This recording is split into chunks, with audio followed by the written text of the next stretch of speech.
और हानि के बारे में बात करेंगे।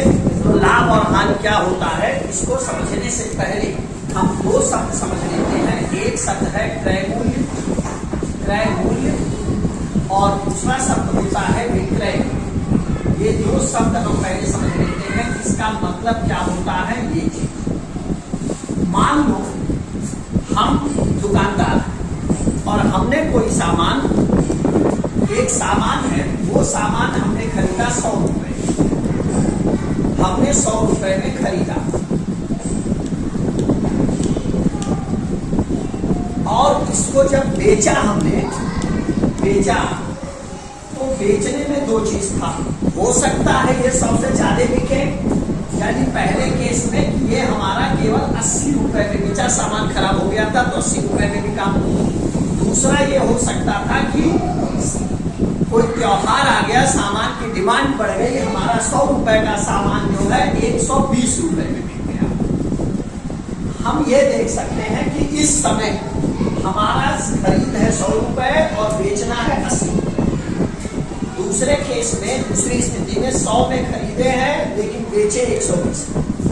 तो ये जो बेचा गया है, यह जो मूल्य है, इसी को हम विक्रय मूल्य कहते हैं, यानी वह मूल्य, वो दाम, वो पैसा जिसमें ये बेचा गया। और जो खरीदा गया उसको बोलते हैं क्रय मूल्य, यानी जिसमें ये खरीदा गया। तो हम इससे ये समझ गए कि क्रय मूल्य 100 रुपए है और पहले केस में विक्रय मूल्य 80 रुपए। अगर जितने में खरीदे हो उससे कम में बेचे हो तो नुकसान हुआ, पैसे का नुकसान है। नुकसान को ही हम लोग हानि कहते हैं।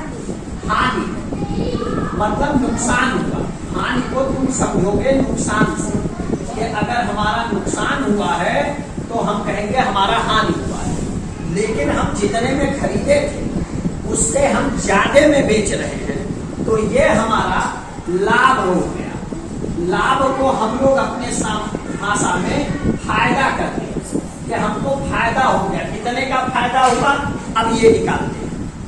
हमने खरीदा था 100 में, बेचा 80 में, तो हमको हुआ क्या, हम घटाएंगे 100 में से 80 रुपए का हमारा खरीदे थे 100 में, बेचे 80 में, तो 20 जो आया, यह 20 रुपए हमको कम मिला, इसलिए यह 20 रुपए हानि।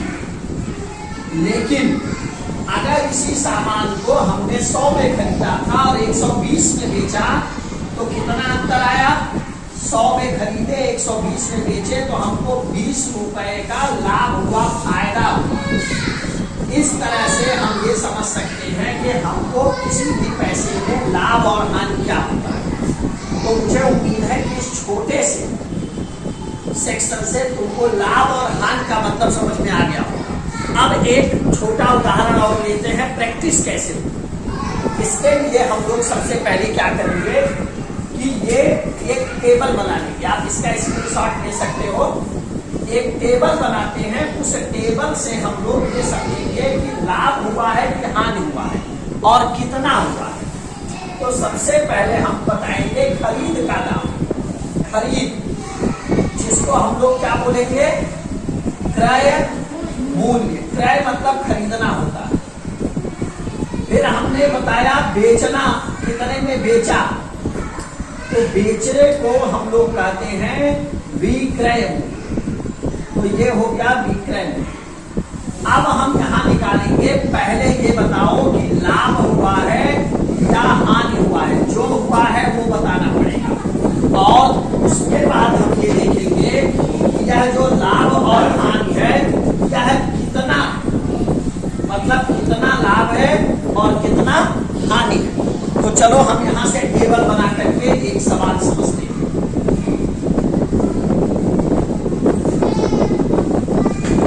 इसका उत्तर आप लोग देंगे। एक सामान हमने खरीदा 100 रुपए में और बेचा हमने 110 रुपए। तो यहाँ 100 में खरीदे हैं, 110 में बेचे, तो फायदा हुआ है कि नुकसान हुआ है? फायदा हुआ है। यानी फायदा को हम लोग क्या बोलते हैं, लाभ। तो लाभ हुआ, ये तय हो गया। अब कितना लाभ हुआ, 110 था, 100 रुपए, यानी हम देख सकते हैं सीधे 10 रुपए का हमको फायदा हुआ यानी लाभ हुआ। अगला एक और केस ले लो, हम लेते हैं जो है फिर से 100 रुपए ले लेते हैं। 100 में खरीदे थे और हमने बेचा है इस बार 80 रुपए, तो हमको खरीद से कम में बिका, मतलब नुकसान हो गया। नुकसान को हम क्या कहते हैं? हानि। तो पहले तो ये तय हो गया कि हानि हो गई। कितने की हानि हुई? 100 और 80 है, यानी हमको 20 रुपए का हानि हुआ। एक और लेते हैं, हमने जो है सामान 1000 का खरीदा और वह 1000 का जो पंखा था, हमने पंखा खरीदा, मान लो उस पंखे को हमने बेचा 1200 रुपए में। कितने रुपए में बेचा? 1200 रुपए में। ठीक है, तो तुम बताओ लाभ हुआ कि हानि हुआ? यानी 1000 का सामान 1200 रुपए में हमने बेचा है, ज्यादा में बिका। तो ज्यादा में बिका तो हम इसको कहते हैं लाभ। कितना लाभ हुआ हम इसको अंतर करके निकालेंगे। 1200 में बिका, 1000 में खरीदे, यानी 1200 में से घटाना पड़ेगा। तो हम इसको घटाएंगे, कितना उत्तर आ जाएगा? 0 घटा और ये हो गया 200, यानी 200 रुपए का आपको लाभ हुआ। इस तरह से हम